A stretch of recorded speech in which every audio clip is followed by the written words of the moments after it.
A New York City taxi recently cost $2.50 plus $2 per mile. A Boston taxi costs $2.20 plus $2.80 per mile. For what distance will the taxis cost the same? Well, the first step is to define our unknown, which is the distance that the taxis will travel. So I'll let n be the number of miles driven. And then we're asked to compare the New York City taxi against the Boston taxi. So I'll go ahead and just set up two areas to work within. So rereading it, it says a New York City taxi cost $2.50. So $2.50 plus, then it costs $2 per mile. So $2 for every mile, and n miles were driven. And then for the Boston taxi, it costs $2.20 plus $2.80 per mile. So $2.80 for every mile driven.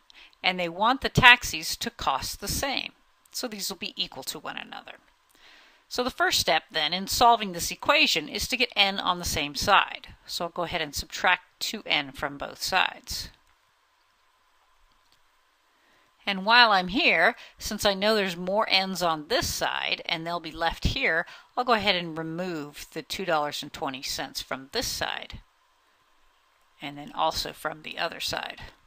So this will leave me with 30 cents on the left, and this will drop out, and then we have 0.80n here from the right. And then the last step in solving this equation is to divide by 0.80. We don't need the 0 in the front or the back. We just need to know that we're dividing by 0.8. So this will leave us finally with a value of n that is 3/8. So this means that after 3/8 miles, the taxi will cost the same.